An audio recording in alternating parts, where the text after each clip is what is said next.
Jillian Mason. And I am Benjamin Day. And this here is the Medicare for All podcast, the podcast for everyone who needs health care, whether they like it or not. Yes, I guess we're going to get there, aren't we? The podcast for everyone who wants their health care stolen by the government. I think that's what we all want. I think that's why we draw our audience here. Yeah, absolutely. Well, thank you so much for joining us today. We've got me and Ben here hanging out. Ben, how are you doing today? I'm doing excellent. I've told you, but perhaps not the broader audience, that my new workplace has 4-day work weeks in the summer for 6 weeks in the summer. It's pretty fucking great, I gotta say. 4-day work week all year round. I think I don't feel like I get any less work done. I can just I can do my private life stuff that I need to do, you know? So anyway, this next week is my last summer 4-day work week, though. So I'm trying to enjoy my second to last week of sanity. So, well, how are you doing, Jillian? Well, part of me is really happy for you about this whole no working Fridays on summer thing. And part of me wants to say, go fuck yourself, Ben. The rest of us have to work on Fridays in the summer. So do our podcast on Fridays, please. Yes. Well, I mean, I had a pretty good week this week, Ben. I know. Nice. I think we both did, right? Because we actually... We had kind of a surprise this week, a gift, if you will. Yeah. Oh, I was so pleased. I feel like your first reaction might have been panic, and my first reaction was just pure pleasure. So. Yeah. Well, yeah. No, I'm in the pleasure sector now. Okay, I've gotten there. Right. I just needed a little foreplay, like most women. Right. This is going to sound weird. We should probably explain what we're talking about now. Yes. Oh, right. We haven't actually said so. All right. Well, okay. So I get a text from Ben on Tuesday morning, and I was not having a great day. And then I get this text from Ben, and this is what the text from Ben says.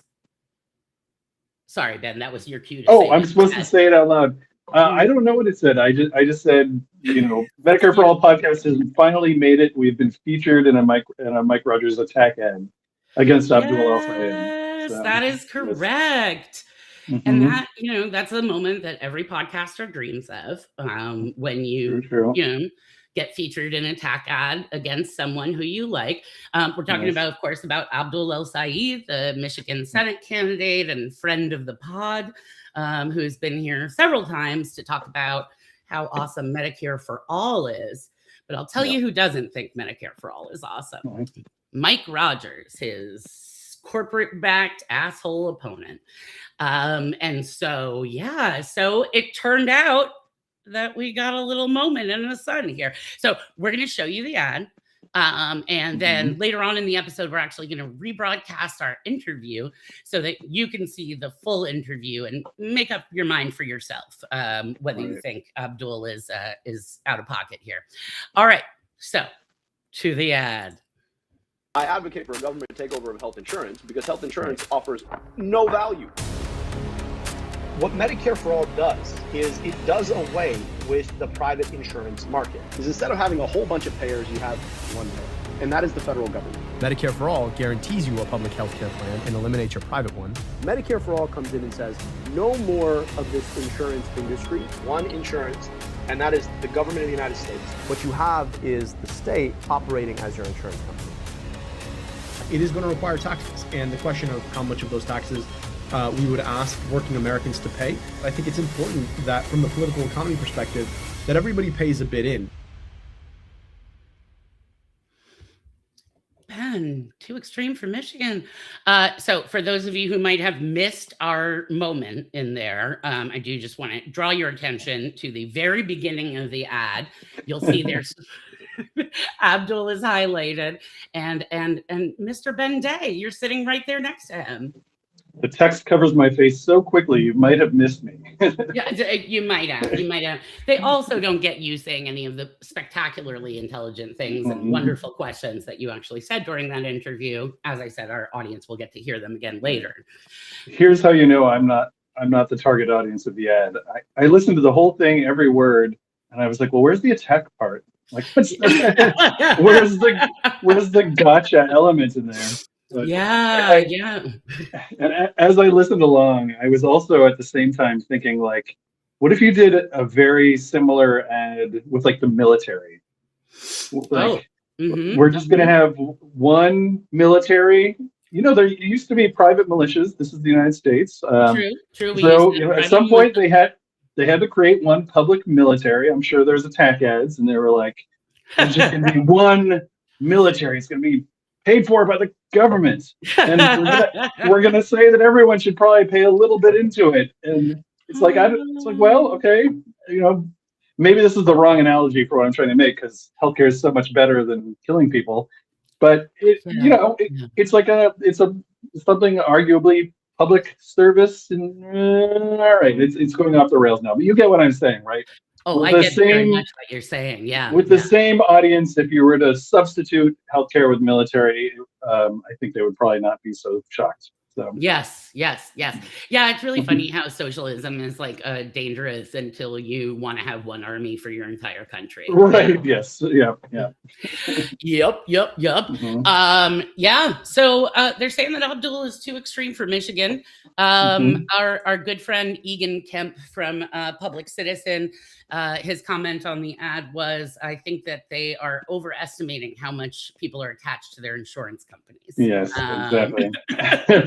I remember years ago there was a survey about like who in the healthcare system do people trust the most, like the most trusted messengers, right? And nurses were way up there. Doctors were like okay, but people are a little sus about their doctors. They make too much money. Insurance companies were like in the gutter, right? I mean, it was like less than 20% or something of people trust health insurance companies, and rightly so. I mean, they're basically just there to, as Abdul said, they have no value, which I think is a completely accurate term. I would love to hear the answer, like, what value does your health insurance bring if you're so offended by his statement that they don't have value? Could you explain it to us a little bit? Yeah. Give me like one argument for the value added that insurance brings to our system. Right. All they do is pool risk, and you don't need any skill set to do that. The government can do that. So and that's a very good point. That's a very good point. This is not a magic formula that only the insurance companies know how to do to get it's not like people together and pay for their health care. Yeah. It's not like pooling risk as a widget that you can just like make a better and better widget, you know? It's like you've either pooled it or you haven't. So yes. What Abdul says in that ad feels very current today. The interview though is actually from 2022. And I think it's sort of like, it's a little like Bernie Sanders, that Bernie Sanders is a decent person because like you could look at his interviews that he did in 1979 and they are exactly the same. Yeah. He has not changed on those things. And so, you can see the same thing in this interview that y'all are going to get a chance to listen to again. It's from our conference back in 2022. And he's talking about racial justice and Medicare for all. And he's fucking on fire. And he's awesome. So you can you'll have a chance to decide for yourselves what you think about that. And you can pluck out that quote, but my memory is that he was talking about England actually, and he was talking about actual socialized medicine in England, where hospitals and doctor networks are actually public. And he was saying, "Oh, everyone says I'm trying to do a government takeover of healthcare." He's like, "No, I'm just trying to do a government takeover of health insurance," and that's the context, which makes complete sense. So absolutely correct. Yes, that is exactly what he says. Y'all have a moment where you bro out on England. Ben lived in England for a while too, and I think he was really excited to connect with Abdul on that. Ben has a little man crush on Abdul. I'm just going to say it out loud. Who doesn't? I mean, I told you I had a lot of family in Michigan. I still have some family in Michigan. So of course I texted them. I was like, "Hey, look, I'm in a Mike Rogers attack ad." They were so proud of me. They're so happy, but they're also like, "Abdul." Yeah. Fantastic. Well, we'll do more of that later when folks get to hear the interview. But for now, I wanted to talk a little bit about some healthcare news. But this is special for today as a treat. Everything in the healthcare system is still going wrong. Don't eat jalapenos or eggs. And also don't try to get Medicaid. And also we're all a little bit fucked right now. But all that stuff is still happening. But we're also getting a lot of news of Medicare for All. So I thought we'd focus just on a couple of interesting Medicare for All stories today. Good. I'm still like not buying my lettuce. Are you telling me I'm out of date now? Is there a new outbreak that involves jalapeno and eggs? Am I? Oh, sweetheart. Yeah, you missed the episode where we discussed that, actually. What? It's unfortunate. Ben needs to do the podcast so that I can inform him about what's going on in the, in the news. You missed it. Kara and I talked a lot about the various things that are going around and the big D that it produces. Okay. All right. I'll go back and rewatch. All right. Well, yes. So now I think we're up to lettuce, eggs, and jalapenos. Okay, I should stop eating these. Yeah, very much. Like throw out the breakfast burrito for sure. Yes. All right, hit me with it. What's going on with Medicare for All in the news? Well, okay. So, we were talking before about how Abdul has been really consistent on Medicare for All, right? He was a Medicare for All guy before, and he's a Medicare for All guy now. Literally wrote the book, or a book. Yes. We'll call it the book. Why not? A book. No, a book. Because we also have other supporters who have written books. Shout out to Lindy Hearn, one of our board members, who did an awesome book on the history of the single payer movement.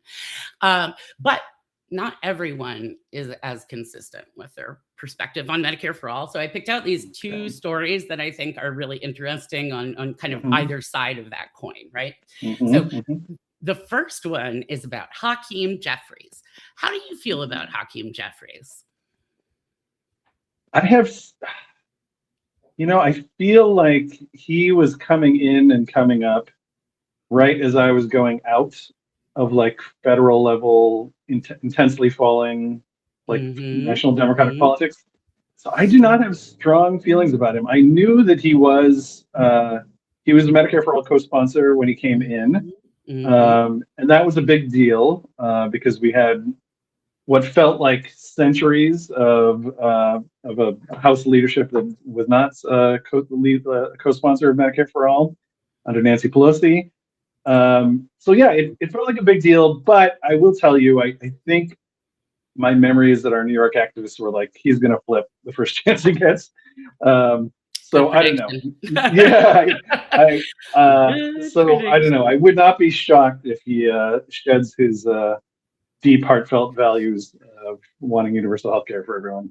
Well, Ben, yet again, another accurate prediction of Democratic wussery. Yes. We have to keep emphasizing this. Hakeem Jeffries was literally on the bill, right? Like he was a co-sponsor of the bill in 2019 and then again in 2021, right? But after that, what happened is that he became the leader of the House, right? He became the speaker, and he succeeded Nanny Pelosi. Nan. And I don't know why I call her that, but I guess when I met her, I felt like she like really looked like someone's Nana. And I was like, oh, like I've hated you for so long, but then like I see that you look like someone's Nana and it's confusing, So Jeffries has been a little bit panicked by all the DSA victories. By the way, like Abdul, for example, is not a member of the DSA. In fact, he explicitly states that he's a capitalist, right? Which is a sign that I can have capitalist friends. And B, he's not actually with the DSA. This is sort of like Antifa, right? Like everything they don't like, they're calling DSA now, right? And this time, though, it's not just the Republicans, right? The corporate Dems are panicking a little bit and jumping in on it. So Hakeem Jeffries, who is He's a rep from New York, for those who don't know. So he went on Meet the Press, and he made some kind of dumb statements. And he specifically said that he does not endorse the DSA agenda. And in fact, the interviewer asked him specifically about Medicare for All, and he said, "That is not legislation that I am currently co-sponsoring or that I support." And note the word currently. Yeah, the currently important there, and I mean, this was him like trying to answer questions. He was trying not to answer questions. That was really clear. So she would ask him about Medicare for All, and he would basically be like, Democrats are going to fight to make healthcare affordable for every single American. And then she was like, "Yeah, but Medicare for All." And he was like, "Yeah, I'm not a co-sponsor of that." Like, he didn't have to answer for the fact that he had been 4 years ago or 5 years ago. So he gave this whole thing, and it was fairly controversial in left Democrat world. Not surprising to those of us. How about his district? I mean, that is a very progressive district he's got. Yeah, he's Brooklyn, right? That's not going to go over well with his constituents. I mean, never mind his the left of the party. The left.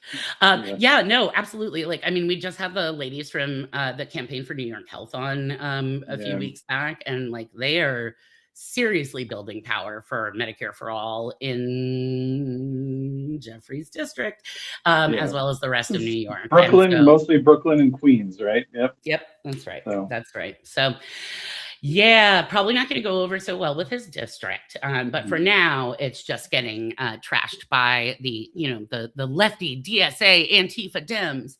And Ro Khanna responded, and he basically said, no, Medicare for All is arguably the most important priority, and it should be central to the Democrats' economic agenda, which I really liked, because he pointed out that should be part of our economic agenda that Hakeem Jeffries is always saying should be at the center of the messaging for the election, Yeah, and this is, unfortunately, this happens a lot, where we see it at both the state legislature levels and national level, where people support Medicare for All or any other good, decent thing, and then they move into leadership and they distance themselves. Yeah. And I think the way I've usually seen it is that, like a Speaker of the House, suddenly their job changes, like their real constituency is no longer the people living in their district. It's like the other representatives, and they see their job as getting all those representatives reelected, or helping them get themselves reelected, which is a very weird political priority and incentive that really doesn't have anything to do with like making the country better. And so the way they look at it is like, I don't want to force, candidates who don't support Medicare for All, or think it will get them in trouble in their district, to take a stand on it, so they see themselves as like protecting, this is also a formula for ultimate cowardice for a party, right? You will never do anything meaningful or transformational, or you're never going to do any of the good things that we refer to back in history as being, we really improved this country in a major way type of things. That's the thinking, I think, that happens up there in the leadership level.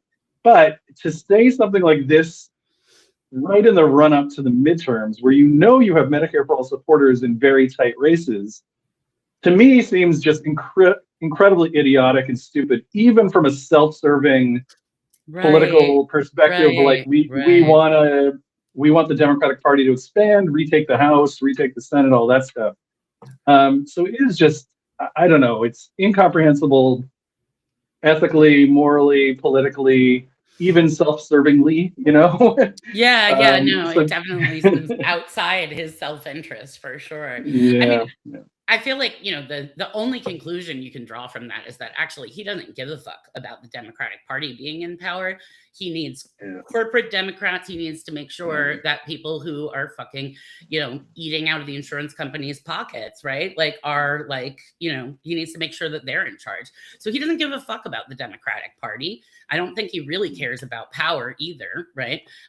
Because if you're about that, right? Like if you care seriously about power, you are going to be thinking about the fact that, your party is fucking dying because people can't get their shit together and advocate for things that people actually want. Yeah. And I will remind you that something like 80 or 90% of Democrats support Medicare for all. So if to have your leaders taking a principled stand against it, a principled change of their principles against it, it means you're one of the very, very few Democrats in the country you can find who take that principled, unprincipled stance. So yeah, man, fuck that so much. Yeah. So, if you're in Hakeem Jeffries' district, give him a shout out. I think that we're going to be doing some stuff to sort of take action and, remind him where his base is at on this issue.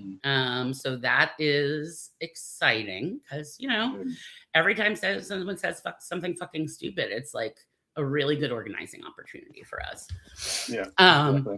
But I did want to mention that I thought the best, like I'm watching like pundits all week, like doing these like, analysis of Hakeem Jeffries and, whatever. And some of them are like, more middle of the road and they're like, well, he does have a point. And I'm like, no, he doesn't. But then some of the political pundits are like, oh, he's eviscerating him, whatever, whatever. Okay. So political pundits going to town on this, debating it as if it were something that doesn't even matter, which is kind of what political pundits do. And then the best takedown here came from Charlemagne the God. Do you know him? Podcaster, podcaster, radio host. He's the host of the Breakfast Club, which is like a very, very good breakfast show, like early morning radio show in the classic sense, and they have on like amazing hip hop artists and, whatever. So this guy is like not a politician. I just want to like kind of emphasize that, right? Okay, so here's what Charlemagne the God said, right? He hears that Hakeem Jeffrey has switched his point of view about Medicare for all. He says, I have a question for Hakeem Jeffries in regard to Medicare for all. Simply, what changed? So then he points out, right, that Jeffries co-sponsored it, right, in 2019 and 2021. And he says, once again, what changed? What did you learn between 2021 and now that changed your mind? Did the economics change? Did you discover something about Medicare for all you didn't know when you sponsored it? Did America's healthcare system suddenly get better? We know the answer to that. And he concluded by saying, so I have to ask, did your beliefs change when your title changed? Because that's what people hate about politics. That is exactly what people hate about politics. And I did not see the full Meet the Press clip. I assume he doesn't really explain why he changed his opinion, right? He literally doesn't explain anything. Ben is really one of the more evasive interviews that I've seen recently. He makes no effort to explain his change in perspective. Again, he keeps emphasizing, well, I'm not on it now, like it's like if someone it's like if I murdered someone and then like the police came up to me and were like, did you murder him? And I'm like, well, I'm not killing anyone now, like now at this moment. I am not presently a murderer. Yeah. Sorry, I'm not comparing Medicare for all to murder. It would, murder the insurance industry metaphorically, but it provide life for the rest of us. Anyway, so I love that Charlemagne the God really got to the heart of the matter there. And right? Like what has changed? It's only gotten worse. So what the fuck are you on about? So to paraphrase Abdul, I think I agree with Charlemagne the God that Hakeem Jeffries needs to keep Medicare for all out of his fucking mouth. So. Oh, no, he needs to keep it in his mouth as a supporter. Yes. As a supporter. All right. Good. And actually, you know what? it is worth reminding ourselves that people do change for the better as well, right? So the second story that I wanted to point out here is actually about Ron Wyden. And you remember we were talking about him last week, right? Just recently, yeah. Yep. Not entirely in a favorable light, but no, in fact, kind of entirely in an unfavorable light that we were discussing him. And I kind of want to correct the record, I guess. So basically, Ron Wyden, for those who don't recall, he is the senator from Oregon who is now, he's put out a request for information, an RFI, about healthcare. He's doing a series of healthcare town halls. And we kind of assumed from his past support of some very non-Medicare for all plans, right? That the kind of point of this was to do sort of the Hakeem Jeffries thing, right? And recenter some stupid watered down plan that is not Medicare for all and doesn't actually offer many benefits to people, et cetera, right? These little like half measures and bullshit, right? So we kind of assumed because in 2006, he was actually arguing that we should privatize everything, right? That like Medicare and Medicaid should both be administered by private insurance companies, right? So he was like totally down with it, right? And then this week happened, and I have to say, this gave me hope. So at one of the town halls that he had in Oregon, a bunch of community leaders and healthcare administrators and providers, they all turned out and they testified at this hearing. They talked about all the things that we raise every time we go to talk about healthcare, right?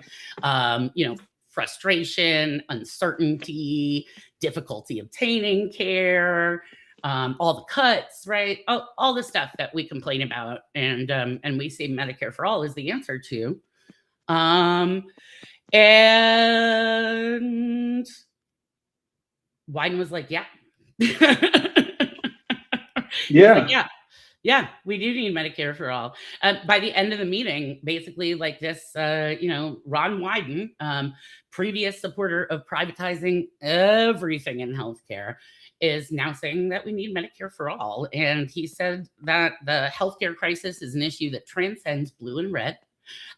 He says, I've made the decision that Oregon and America need a new foundation for a healthcare system that works for patients and families and not just the for-profit crowd. And that is Medicare for all.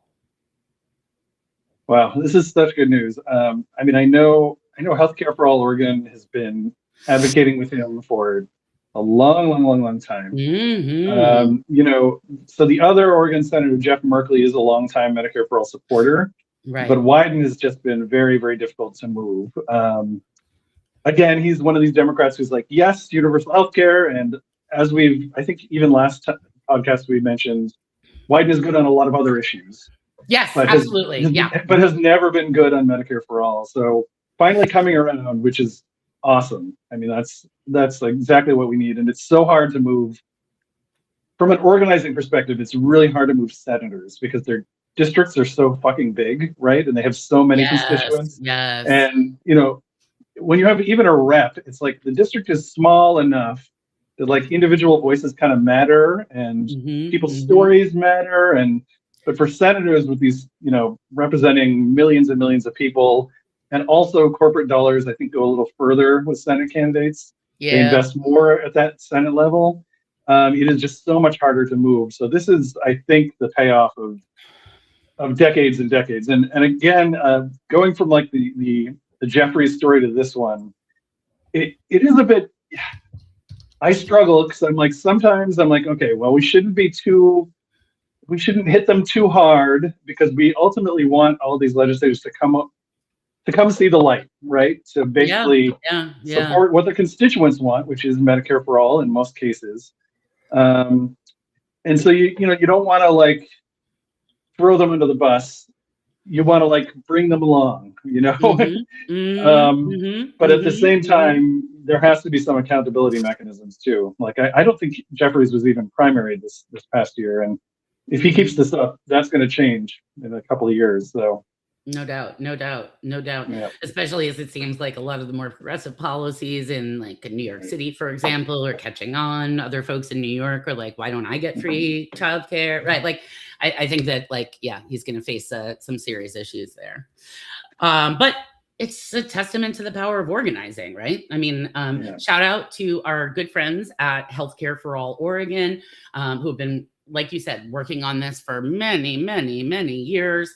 I think our friend Mike Huntington from One Payer States actually got to ask a question at the hearing as well. Mm-hmm. And we're gonna revisit this this issue in a future episode where we're gonna have some of our Oregon activists on to talk about how they get there. How do you get there from senator who is a non-champion to a senator who is standing in front of a group of people with a national stage and saying we need Medicare for all. So.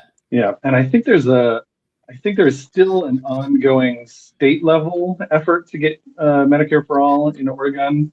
That is correct. There was a ballot initiative that passed a bunch of years ago, and I think it is still not resolved. It's still kind of moving along, inching through the process. So that could have played a role as well. So yeah, no spoilers. We're going to hear about all this from the Oregon folks, straight from the Oregonian's mouth.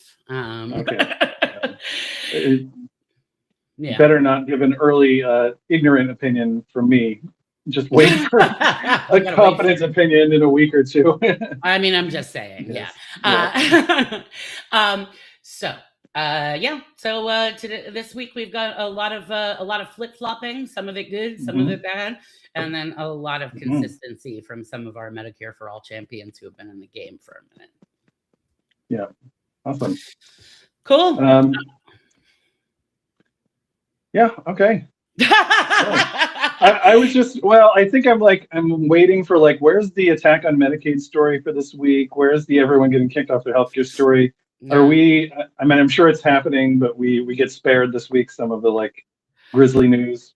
As a treat, we're just focusing on Medicare for all this week. But we'll be back next time to tell you how many people have gotten kicked off of Medicaid and how many people have gotten fucked over by big insurance and how many people are getting sick because of our healthcare system. I shouldn't have mentioned this at the end. You really should have. Yeah. We were on such a high note or whatever. Right. I really tried, Ben. I really tried. All right. Well, let's do some Wyden thank you on social media. Let's give him some love. Yeah. I think it's also when you win, and again, he's still gonna have to put his name on a bill. So sure. There is a difference between saying I support the concept and actually taking the step. So more organizing is needed, but I think when you do get a win like this, it is equally important to turn out and thank them and show your love. Yes. So let's all do that. Yep. In the organizing world, they sometimes call them thank and spank, right? Yes. So, if you live in a state where one or both of your senators is not a Medicare for All supporter, tag them and say thank you, Ron Wyden, for your bravery. Senator XYZ, let's follow. Let's jump in there. Yeah, I would love to be just as proud of Ted Cruz as Oregonians can be Ron Wyden. Yeah. All right. Well, with that, actually, let's turn back our attention to Michigan, and we'll listen to that Abdul El-Sayed interview that got clipped in the attack ad. And again, make up your own mind, folks. Make up your own mind. Thank you so much for joining us, and we'll be back again next time. See y'all later. All right. Welcome, everyone, to the 2022 Medicare for All Strategy Conference. This is our very first session, and I'm really excited to have an amazing guest, Dr. Abdul El-Sayed. Welcome to the conference. Thank you so much for having me, Ben. Really excited to be here with you. Yeah. So just to briefly let folks know who you are, if they don't already, Dr. El-Sayed is a physician and an epidemiologist. You served as the health director in the city of Detroit. But you're currently a policymaker in residence at the University of Michigan Ford School of Public Policy. A lot of people know you because back in 2018, you ran for the governor of Michigan on a Medicare for All platform. And just last year, you literally wrote the book on Medicare for All. I've got it right here. It's a fantastic read. It's called Medicare for All, A Citizen's Guide. which you co-authored with Dr. Micah Johnson, who's based here in Boston, I think, where I live. And it covers, not just the policy of Medicare for all, but also the politics of like getting there and how we win this thing. So the first question I wanted to ask you is, how did you end up in this path in life? How did you end up kind of dedicating your life to the health of others and to healthcare in particular? Well, I was, for folks who don't know, my background ethnically is Egyptian American. And I was raised by my father, who was an immigrant from Alexandria, Egypt, and my stepmom, Jackie, who's a daughter of the American Revolution from St. Louis, Michigan, so right here in the state. And I had this sort of split screen experience growing up where, I'd leave my comfy suburban home just north of Detroit to head to Alexandria, where I'd hang out with my family, very working class background. My grandmother, with whom I spent most of my time, never got to learn how to read. She never went to school. She was illiterate. She raised 6 kids of 8 to whom she gave birth. 2 died before the age of 1. And, I thought a lot about all of the forces that shaped this incredible woman's life, whether it's racism or colonialism or structural poverty or autocracy in Egypt.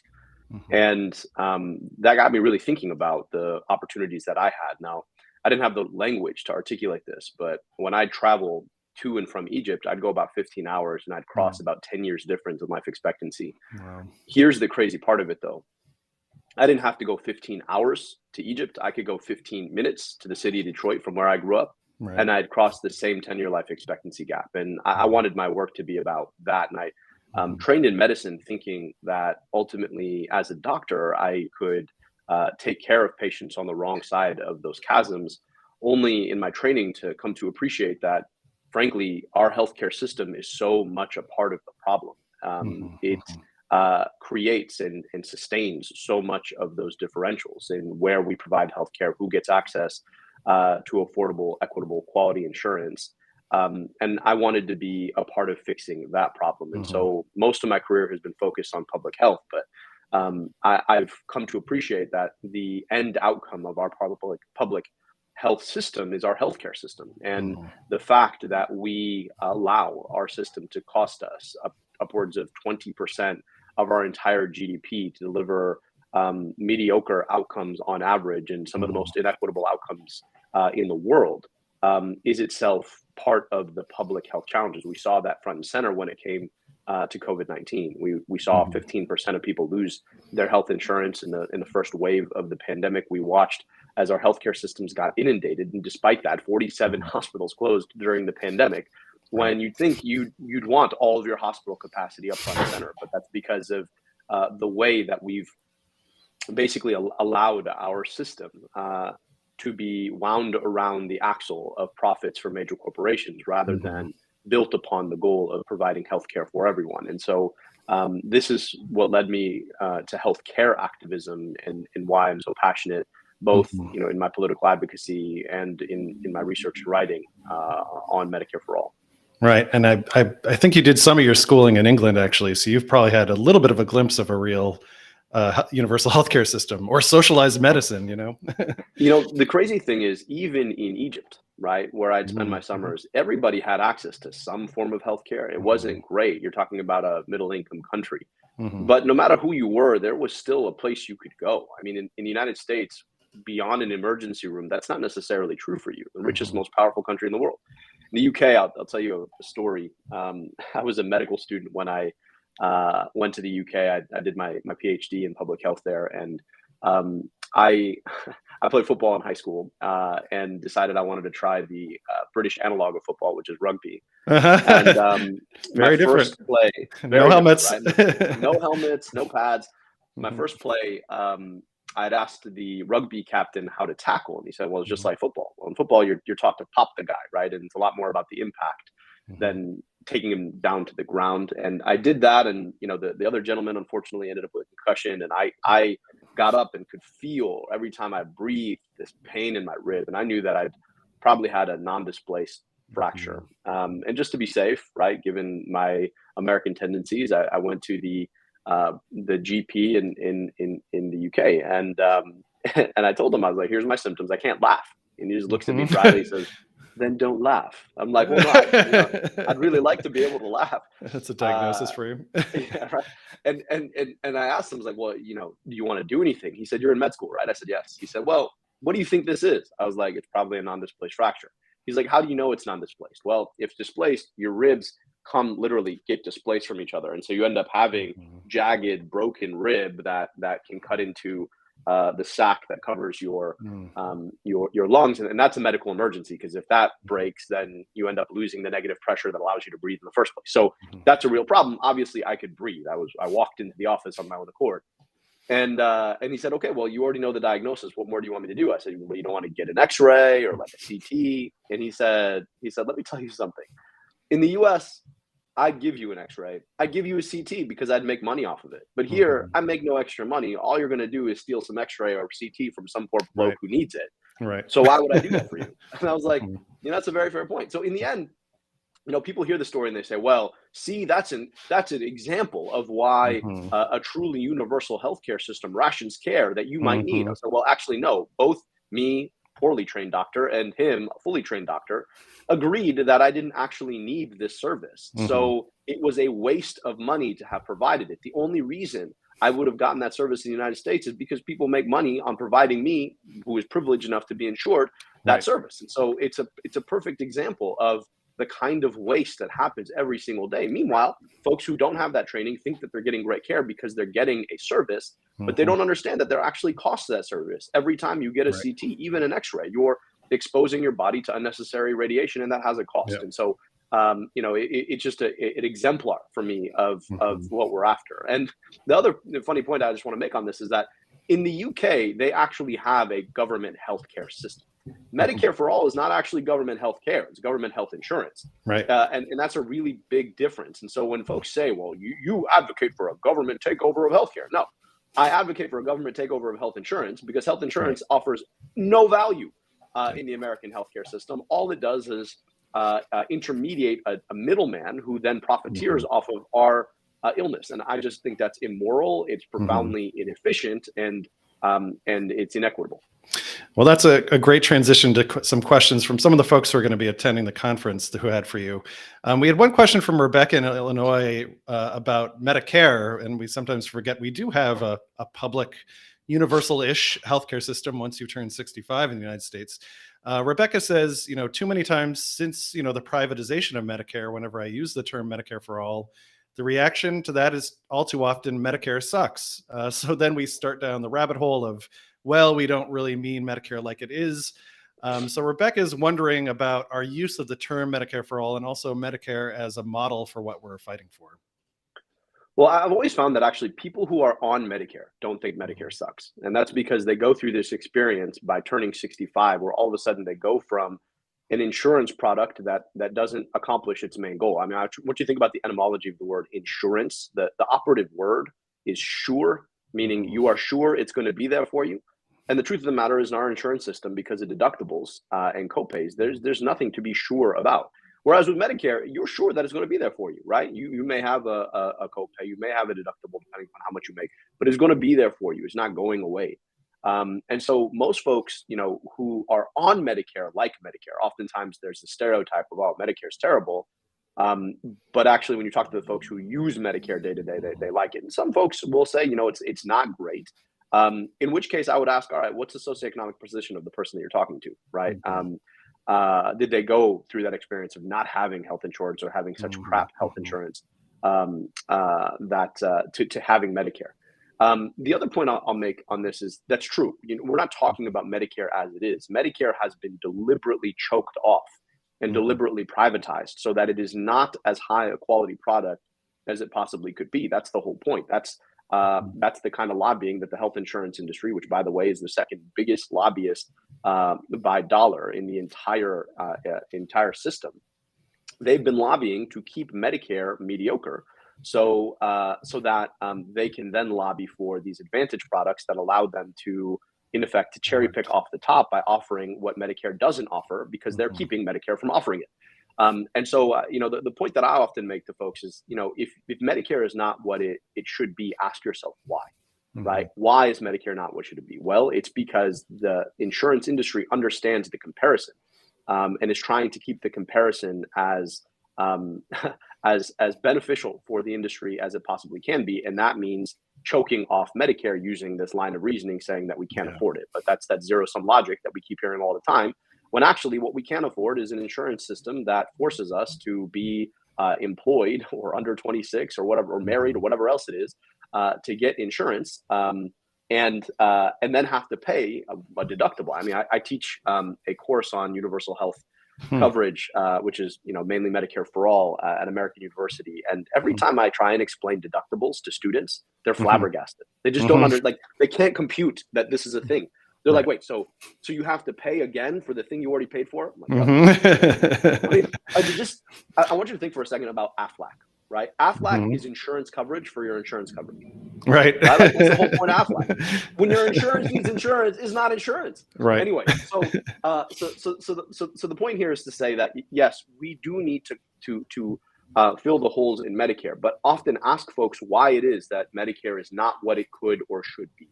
I often hear this conversation, also this argument from physicians. They say, well, if I was reimbursed at the Medicare rate, I wouldn't be able to keep my practice open. Right. Yeah. And it betrays a certain lack of imagination to think that Medicare after Medicare for all would be exactly the same thing. Right. As Medicare today. Yeah.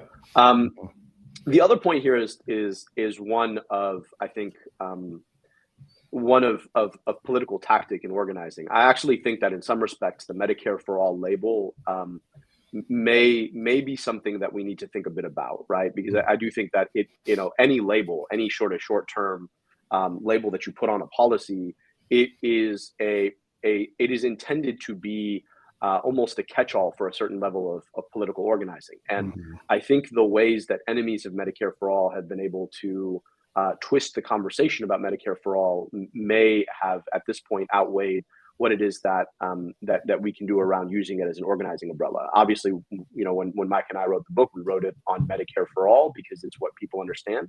But really what we're trying to build is a universal national health insurance program. Like that's what we're trying to build.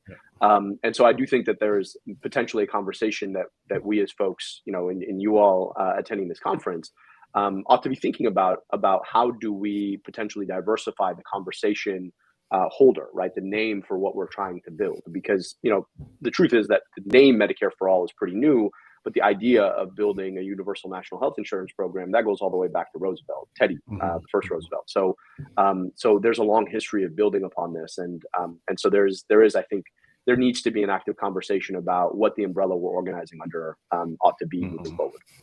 Yeah, we just with the attempt to pass Build Back Better, we almost got the addition of dental, vision, and hearing in Medicare. But if we start talking about that, 2 grown men are going to cry on this interview. So let's not talk about Build Back Better.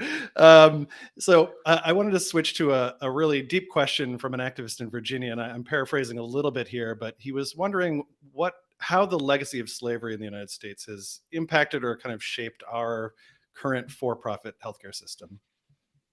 Oh, profoundly.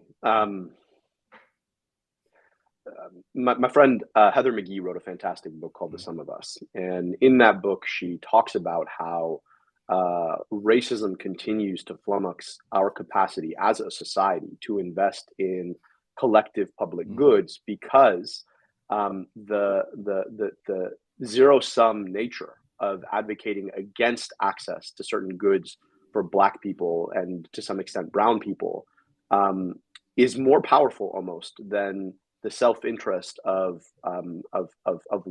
lower income white folks, particularly in legacy Confederacy states. And you look at that with Medicaid expansion, right, which was a pretty profound social experiment to that end. And you think about the 13 states that still have yet to expand Medicaid, which would mean literally an influx of federal dollars into those states to provide healthcare for everyone who met a particular income threshold, which includes both Black and brown folks, but also low-income white folks. And those states still have not done that. And it implies, right, it tells the story of the way that racism interferes with our capacity to invest in global collective public goods. And, you think about the end use cases that you will hear about Medicare for all if and when, God willing, it is passed, inshallah, as we say in my tradition. They will bring out, right, what will happen is they will talk about Medicare as being a government handout for certain quote unquote types of people. They will use and bring back that Reagan-esque trope of the welfare queen. They'll talk about it as being unearned. They'll use examples of, people who are undocumented immigrants to this country, and they'll say, well, your healthcare monies are going to pay for those undocumented folks, which will be a deliberate racist attack. And so, yes, it plays a major role. And even today, right, I just want you to think about the way we value a body, right? Because in this country, we have a privatized, partitioned health insurance system. The value of providing care, the reimbursement of providing care to different people's bodies differs based on how much money they make. And how much money they make because of structural racism differs based on the color of their skin. And so about 67% of Black children in America are insured either through S-chip or Medicaid, compared to about 35% of white children. And when you do the math, the fact that Medicaid reimburses at about half the rate as Medicare, when you do the math, it implies that we basically value in this country the body of a Black child at about 85% the rate on average as the body of a white child. I want you to think about that, right? Because what is healthcare except for caring for someone's body? And the differentiator here, right, maps directly to all of the structural racism, that started with the transatlantic slave trade, on through Jim Crow, on through structural racism today. And so there is no way to divorce structural racism from the nature of our healthcare system, our failure to provide health insurance for every single American, and the way that conversation is still live and powerful in the minds of racist logic and those who pervade racist logic into our public discourse today.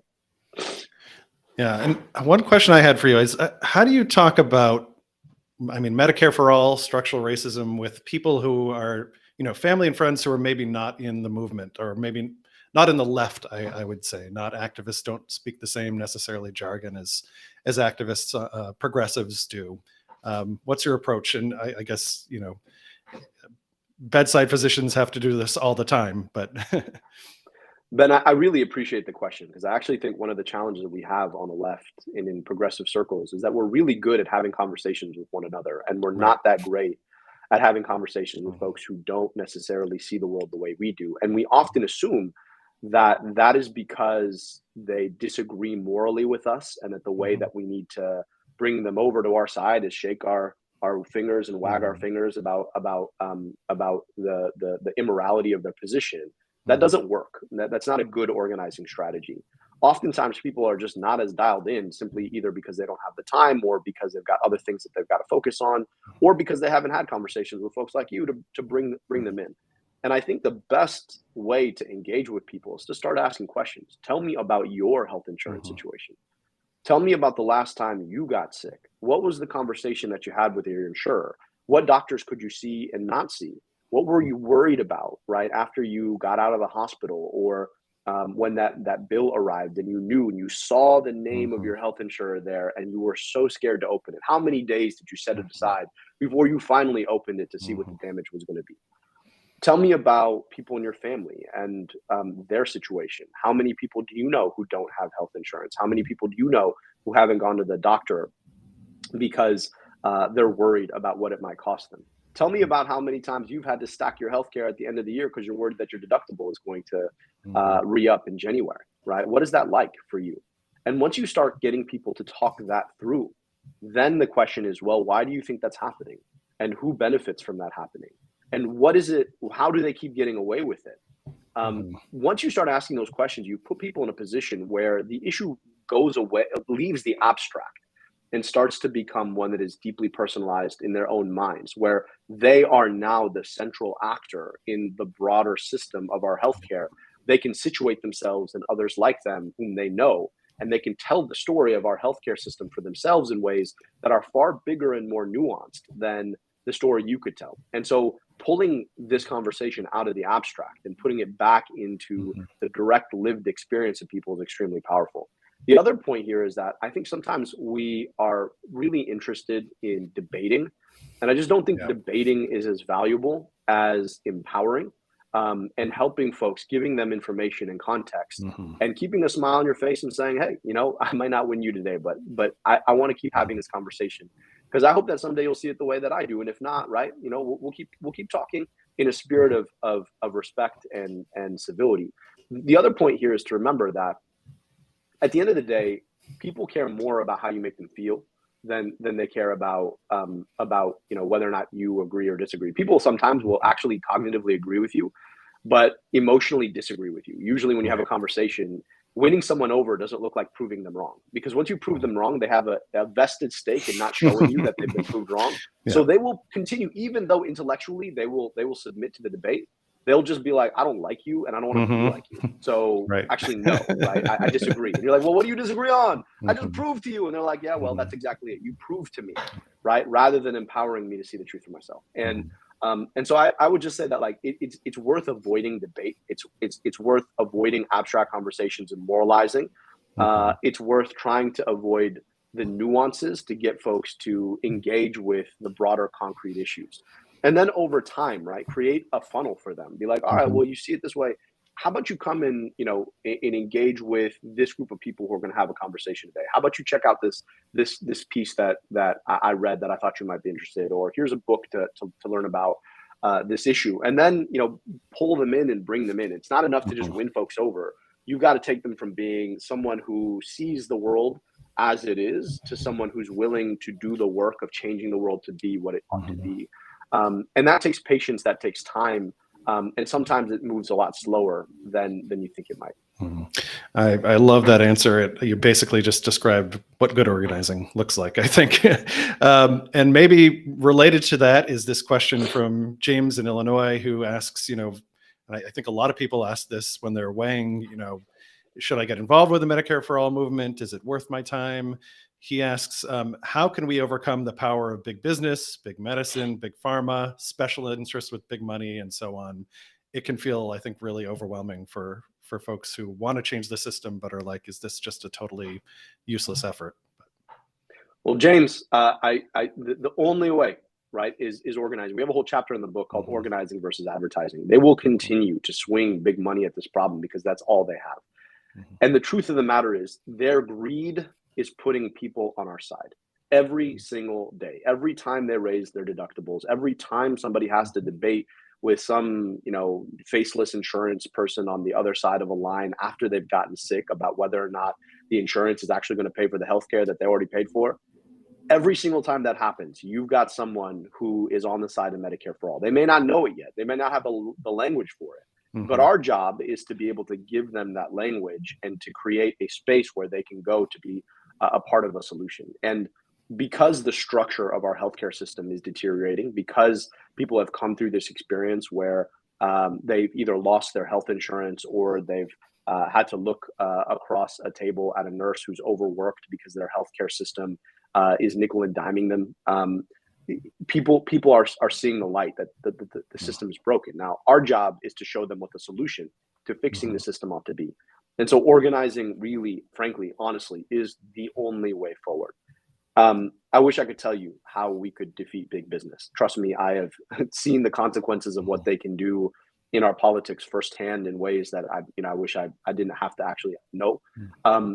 But if we give up, if we give in, right, that just means that there are millions of people either at best getting nickeled and dimed by a system that they shouldn't have to give their hard-earned money to, and at worst are going without the healthcare that they need. And so I think that the only moral approach here is to step up. Now, look, when I engage with people in public policy spheres or in media or in politics, they're like, it's a pipe dream. Like, why would you even, why don't you just get with the system? There's a lot of incremental change that we can go after.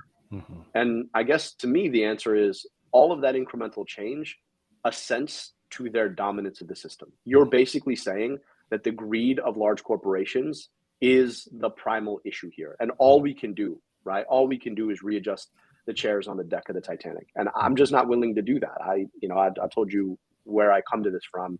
And it's a recognition of the kind of pain on the wrong side of not having healthcare. Too many people go through that. And I think we have a responsibility to fix it. And so, that takes us locking arms together, because as individuals, they might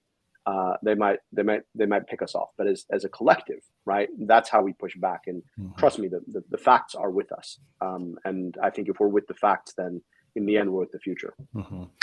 So I wanted to just close with one final, also kind of organizing question. You talked about how kind of the inequities in the healthcare system were one of the things that really called you to this movement and to this work in your life. How do we avoid kind of reproducing some of the inequities in our healthcare system in our movement organizing, which we all know, on the left is not unheard of?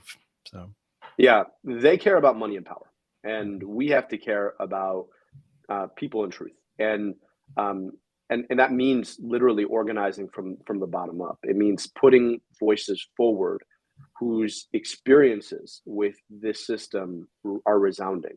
And so I just think that we really need to be smart about really empowering folks. The other point to remember here is, not all organizers are gonna be able to show up to every meeting. A lot of the folks who suffer this system the worst are working 2-3 jobs. They can't necessarily make time to come and be a part of this. So how do we think about their user experience of our movement and adjust what we do so that the time that they have and the effort that they can make, they can make. And I think in that respect, we've got to sort of rethink this idea that everything's going to fit within the traditional 9-to-5 frame, that you can go to a meeting at 7 o'clock and that everybody can make it. That's just not the case. And so how are we taking our message out to folks and empowering them to be a part of it when the circumstances of their lives, the reasons that they suffer our healthcare system so profoundly, also preclude them from being able to be a part of sort of traditional organizing. And I think if we think with that place in mind, we recognize that their stories are the most powerful thing that we have as an organizing tool, and that we have to put those folks front and center to be able to share their stories and build movement. I think that's how we succeed. Well, thank you so much. That was really powerful message. I like that we spent half of this talking about organizing and not about policy, maybe more, because that's really what's going to take to win this. So thank you all so much. And I'm looking forward really to the rest of this Medicare for All conference. Take care. Well, Ben, I thank you for being an organizing leader. All of you all, thank you for being a part of this. And I'm grateful to be part of this work with you. Absolutely.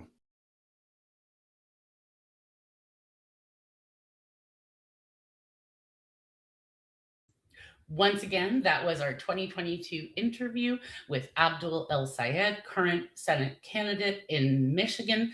And that was recorded for our 2022 Medicare for All Strategy Conference, sponsored by Healthcare Now. And we ended up rehearing it on the show, and it ended up in an attack ad. Thank you so much, folks, for listening today. And I really appreciate you being here. I want to thank our podcast team, especially our audio editor, Craig Stanton. You want to remember to like, subscribe, comment, and share with your friends. This podcast is a project of the Healthcare Now Education Fund. You can support the pod by going to www.healthcarenow.org and clicking the donate tab to send us some love. All right, stay safe and stay dangerous, folks.